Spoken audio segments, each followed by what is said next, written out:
নবী করিম সাল্লাল্লাহু আলাইহি ওয়াসাল্লাম বলেছেন, লাইলাতুল কদর আমি পেয়েছি, কপালে কাদামাটি ছিল, বৃষ্টি হচ্ছিল, তার মানে ওই রাতে বৃষ্টি হতে পারে, ওই রাতে বৃষ্টি হতে পারে।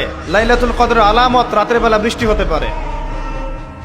বৃষ্টি হয়েছে, তিনি নামাজ পড়েছেন, কপালের মধ্যে কাদা লেগেছিল, তিনি বের হয়েছেন, সাহাবীদেরকে বলবেন কোন রাতটা লাইলাতুল কদর, আজকের রাতটা লাইলাতুল কদর, এটা বলতে বের হয়েছে।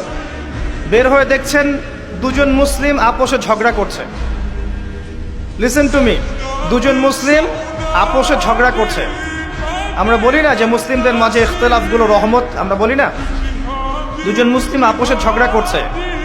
এই কাজটার কারণে আল্লাহ রাব্বুল আলামিন নবী সাল্লাল্লাহু আলাইহি ওয়াসাল্লামের হৃদয় থেকে এই কথাটাকে তুলে নিলেন। তিনি আর বললেন না এক্স্যাক্টলি কোন রাতে লাইলাতুল কদর ছিল, তিনি বলতেই বেরিয়েছিলেন যে কোন রাতে লাইলাতুল কদর ছিল। আমাদের ইখতিলাফের কারণে আমরা সেই নির্দিষ্ট রাতটাকে হারিয়ে ফেলেছি।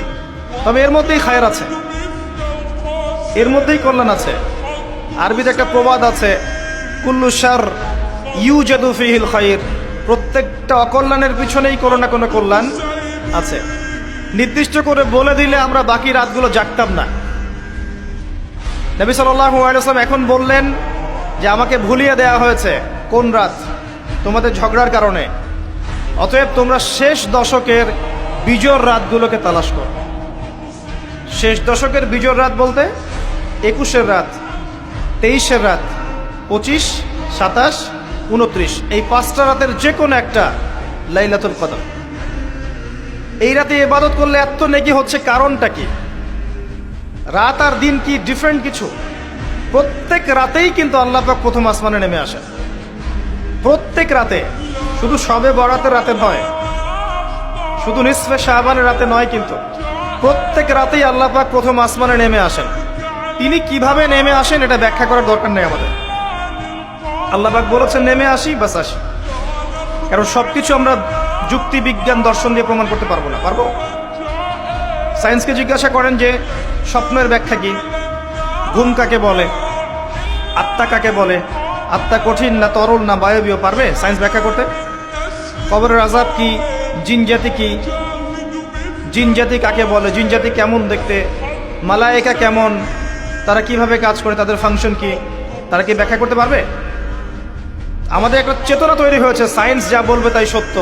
এই চেতনা পুরোপুরি সত্য নয়। কোরআন এবং সুন্নাহ, আল্লাহ এবং তার রাসূল যা বলবেন সেটাই চূড়ান্ত সত্য। এর বাইরে সত্য মিথ্যার চূড়ান্ত কোনো মানদণ্ড নাই। হ্যাঁ, সায়েন্সের ভিত্তি আমরাই দিয়েছি, এটা অমুসলিমরা দেয়নি, এর ভিত্তি মুসলিমরা দিয়েছে। পরবর্তীতে এরা এর উপর ঘষা মাজা করেছে। এখন সায়েন্টিফিক এবং টেকনোলজিক্যাল রেভলিউশন আসছে পশ্চিমা সভ্যতা থেকে। এই সভ্যতার ধারক বাহক ছিলাম আমরা। সভ্যতা এদের দ্বারা শুরু হয়নি, সভ্যতা নবীদের দ্বারা শুরু হয়েছে। তো সবকিছু সায়েন্স দিয়ে ব্যাখ্যা করা যাবে এমন নয়, কারণ সায়েন্সের সীমাবদ্ধতা আছে, আল্লাহর জ্ঞানের কোনো সীমাবদ্ধতা নাই।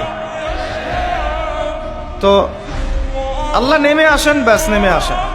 নেমে এসে আল্লাহ পাক কি বলেন? আল্লাহ পাক 3টা কথা বলেন। রাতের শেষ অংশ, রাতকে ভাগ করেন।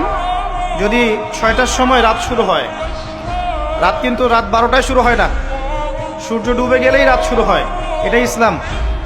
এখন 6টা থেকে আপনি এই 5টা পর্যন্ত সময়টাকে 3 ভাগে ভাগ করেন। শেষের অংশ ধরে নেন যে 1টা থেকে 5টা, কথার কথা আমি এস্টিমেট করলাম। এই সময়টুকুতে আল্লাহ রাব্বুল আলামিন কাছে নেমে আসে প্রথম আসমানে, অর্থাৎ তার রহমত নিকটবর্তী হয় এবং তিনি আহ্বান করতে থাকেন 3টা জিনিস। 1, কে আছো? আমার কাছে কিছু চাইবে, যা চাইবে আমি তাই দেব। 2, কে আছো? আমার কাছে ক্ষমা চাইবে,